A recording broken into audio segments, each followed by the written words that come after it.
ربك الأعلى الذي خلق فسوى والذي قدر فهدى والذي أخرج المرعى فجعله غثاء أحوى. السلام عليكم ورحمة الله وبركاته.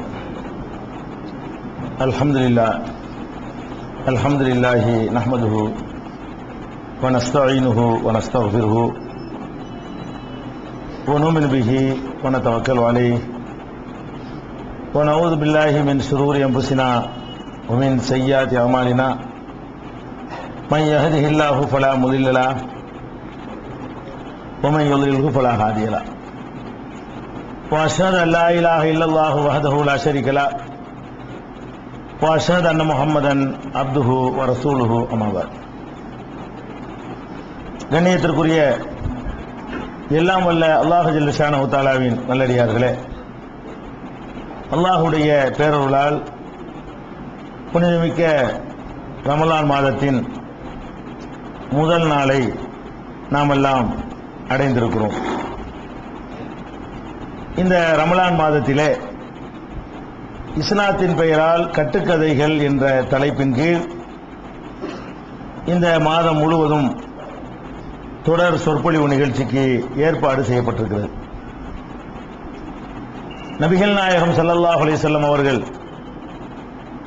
இஸ்லாமிய மார்க்கத்தை, அதன் கொள்கைகளை, கோட்பாடுகளை எப்படி மக்கள் மத்தியில் எடுத்துச் சொன்னார்களோ அதுபோலவே முந்தைய நபிமார்கள் பெயரால் இட்டுக்கட்டப்பட்ட கட்டுக்கதைகளையும் இனம் காட்டி இவையெல்லாம் தவறான பொய் செய்திகள் என்பதை அம்பலப்படுத்தி காட்டினார்கள். மக்கா வெற்றியின் போது நபிகள் நாயகம் ஸல்லல்லாஹு அலைஹி வஸல்லம் அவர்கள் கஅபாவுக்குள்ளே நுழைகிறார்கள். அப்படி நுழைகின்ற பொழுது அங்கே இப்ராஹிம் அலைஹிஸ்ஸலாத்து வஸலாம் அவர்களையும் சிலையாக நிறுத்தி இருக்கிறார்கள். இஸ்மாயில் அலைஹிஸ்ஸலாம் அவர்களுக்கும் சிலை செய்து அவர்களையும் அங்கே நிறுத்தி வைத்திருக்கிறார்கள். ரெண்டு பேருடைய கையிலையும், அந்த சிலையினுடைய கையிலையும் அந்த அம்பு குறிபார்ப்பதற்கான அம்புகளை கையில் கொடுத்து வைத்திருக்கிறார்கள். அந்த அம்புகளை வைத்து குறிபார்ப்பாங்க இல்லையா, அந்த அம்பை கொண்டு அவங்க கையில் கொடுத்து வச்சிருக்கிறாங்க. நபிகள் நாயகம் ஸல்லல்லாஹு அலைஹி வஸல்லம் அவர்கள் இதை பார்த்த உடனே மக்களுக்கு எச்சரிக்கை பண்றாங்க. இந்த பொய்யர்கள் மீது அல்லாஹ்வுடைய சாபம் உண்டாகட்டும். இஸ்மாயில் அலைஹிஸ்ஸலாம் அவர்களும் இப்ராஹிம் அலைஹிஸ்ஸலாத்து வஸலாம் அவர்களும் இது போன்ற குறி பார்க்கிறது, ஜோசியம் பார்க்கிறது எதிர்ப்பவர்களாக இருந்தார்கள். அவங்க பேர்ல இந்த மாதிரி கட்டுக்கதையை கட்டவிழ்த்து விட்டிருக்கிறார்கள் என்று அந்த சமூகத்தில் நிலவுன கட்டுக்கதைகளையும் இனங்காற்ற ஒரு வேலையை செஞ்சிருக்கிறாங்க. வெறுமனே தொழுவுங்க, நோம்பு வைங்க அப்படி சொல்லிட்டு போறது மாத்திரம் இஸ்லாம் அல்ல. அந்த சமூகத்தில் நபிமார்கள் பெயரால், நல்லவர்கள் பெயரால் பொய்யான செய்திகள் நிலவுமானால் அது என்னென்ன பொய், என்னென்ன தவறு என்பதை இனங்காட்ட வேண்டி இருக்கிறது. அப்படி இனங்காட்டலைன்னா அதுவும் மார்க்கமாகி போயிடும். அதே மாதிரி நபிமார்களுடைய பெயரை பயன்படுத்தி யூதர்கள் என்ன பண்ணாங்க, இது மக்காவில் உள்ளவங்க இப்படி பண்ணாங்க. நபிமார்களுடைய பெயரை பயன்படுத்தி யூதர்கள் என்ன பண்ணாங்கன்னா, அவங்களுக்காக வேண்டிய ஒரு சமாதியை கட்டி அவங்கள வழிபாட்டுக்குரியவங்களை ஆக்கி தர்காக்களை, நபிமார்களுக்காக தர்காக்கள் கட்டி வைத்தது யூதர்களுடைய செயல். அதையும் நபிகள் நாயகம் ஸல்லல்லாஹு அலைஹி வஸல்லம் அவர்கள் எச்சரிக்கை பண்றாங்க. இதுக்கு நபிமார்களுக்கு சம்பந்தம் இல்லை. நபிமார்களுடைய அடக்கத்தலங்களை எல்லாம் வணக்கத்தலங்களாக ஆக்கிய யஹூதி நசாராக்கள் மீது அல்லாஹ்வுடைய சாபம் உண்டாகட்டும் என்றெல்லாம் நபிகள் நாயகம் ஸல்லல்லாஹு அலைஹி வஸல்லம் அவர்கள் எச்சரிக்கை செய்கிறார்கள். நீங்கள் திருமறை குர்ஆனை புரட்டி பார்த்தால் கூட அது தொழுகையை, நோன்பை, ஜக்காத்தை, ஹஜ்ஜை, வரலாறை எல்லாம் சொல்வதோடு அவர்கள் செய்த தில்லுமுள்ளுகளையும் சேர்த்து சொல்லும். குர்ஆனை நீங்க எடுத்து பார்த்தீங்கன்னு சொன்னா வேதத்தில் விளையாடுறாங்க, இல்ல அதெல்லாம் சொருவிக்கிட்டாங்க, இருக்கிறத நீக்கிட்டாங்க, மாற்றிட்டாங்க, மறைச்சிட்டாங்க, கூட்டிட்டாங்க, குறைச்சிட்டாங்கன்னு சொல்லி அன்றைக்கு வேதத்தில், முந்தைய வேதங்கள்ல எப்படியெல்லாம் அவங்க கைவரிசையை காட்டினார்களோ அதையெல்லாம் தோலுறுத்து காட்டக்கூடிய ஒரு வசனங்களை நீங்கள் குர்ஆன்ல நிறைய பார்க்கலாம்.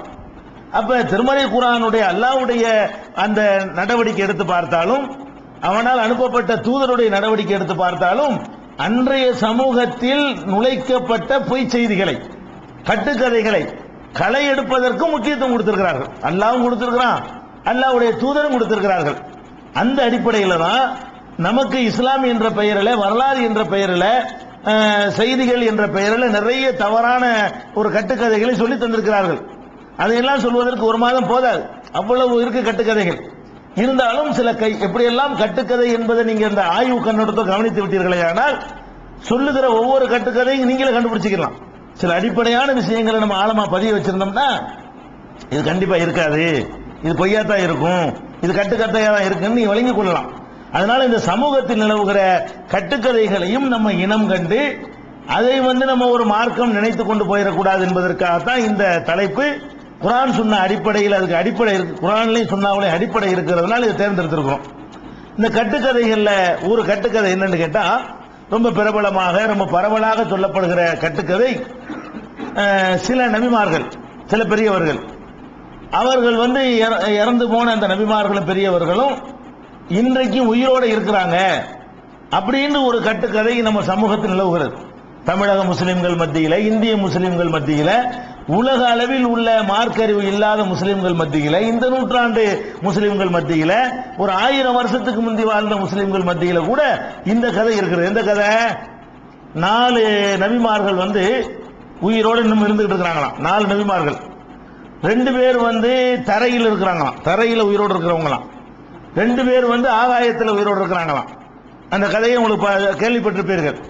அதாவது ஆகாயத்தில் இருக்கிற ஆள் யாருன்னு கேட்டா ஈசா நபியும் இத்ரீஸ் நபியும் ஆகாயத்தில் உயிரோடு இருக்கிறாங்க. தரையில உயிரோடு இருக்கிற ஆள் யாருன்னு கேட்டா ஹில்ர் நபியும் இல்யாஸ் நபி என்ன பண்றாங்க, தரையிலையும் கடல்லையும் அவங்க சுத்திக்கிட்டு இந்த உலகத்தில் என்ன நடக்குது எல்லாத்தையும் கண்காணித்து கொண்டிருக்கிற பொறுப்பை அல்லாஹ் கொடுத்திருக்கிறான் என்று இந்த 4 நபிமார்களை பற்றி சொல்லப்படுகிற கதை. இதற்கேற்ப இந்த ஹில்ர் நபிக்கெல்லாம் பாத்தியாலாம் ஓதுவாங்க. தஞ்சை மாவட்டத்தில் போனீங்கன்னா, பழைய தஞ்சை, இந்த 3 மாவட்டத்திலையும் காகிதமில்லத்து தஞ்சை, நாகை, திருவாரூர் இந்த மாவட்டங்கள் எடுத்துக்கிட்டீங்கன்னா ஹில்ர் நபிக்குன்னு சொல்லி பாத்தியா ஓதுவாங்க. என்ன பாத்தியான்னு கேட்டா, அந்த ரொட்டி கொழுக்கட்டையெல்லாம் சுட்டு கடல்ல கொண்டு போய் கரைச்சிட்டு வருவாங்க, கடல்ல போட்டு வந்துருவாங்க. அதையும் கடல்ல போடுறீங்கன்னா அவர் கடல்ல சுத்திட்டு இருப்பாராம், அவர் எடுத்துக்குவாராம். போட்டோம்னா என்ன செய்வாராம், அவர் எடுத்துக்கிடுவாரு. அவர் நமக்கு ஹெல்ப் பண்ணுவார். அவர் அந்த ரொட்டியை எடுத்துக்கொண்டு நமக்கு தேவையான ஹெல்ப்புகளை பண்ணுவார்னு சொல்லி இப்படி எல்லாம் அவங்க இன்னமும் உயிரோடு இருக்கிறார்கள் என்று நினைத்து கொண்டிருக்கிறார்கள் 4 பேரை பற்றி. அதுல ஈசா நபியை பொறுத்த வரைக்கும் அவர்கள் உயிரோடு இருக்கிறார்கள் என்பதற்கு சான்று இருக்கிறது, அது பின்னாடி பார்ப்போம். மற்ற 3 பேரை பற்றி சொல்லக்கூடிய அனைத்துமே கட்டுக்கதைகள், எவ்வித ஆதாரமும் இல்லாத அடிப்படை இல்லாத செய்திகளாக இருக்கிறது.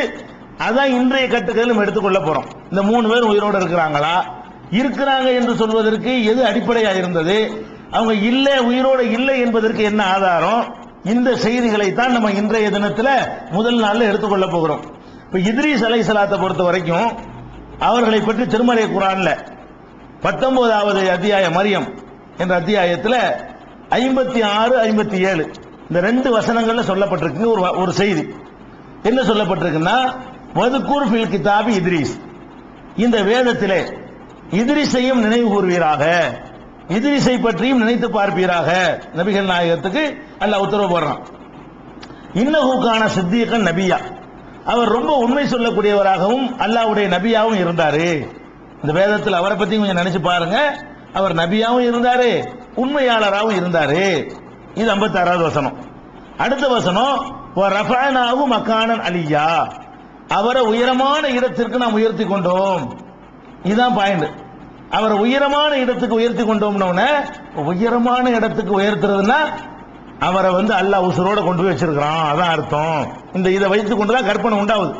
19வது சூராவுல 57வது வசனத்தை வைத்துக் கொண்டு அவர் உயரமான இடத்திற்கு அவரை உசத்திருக்கிறோம் அல்லாஹ் சொன்ன காரணத்தினால அவர் மூத்தா போகல, உசுரோடவே அல்லாஹ் அவரை தூக்கி கொண்டு போய் நினைஞ்சிருக்கிறான், வைத்திருக்கிறான், அதான் உயரமான இடம் அப்படின்னு சொல்லி சில மார்க்க அறிஞர்கள், அந்த காலத்தில் மார்க்கத்தை அறியாத பெயர் தாங்கி அறிஞர்கள் கட்டி விட்டுருக்கிறாங்க.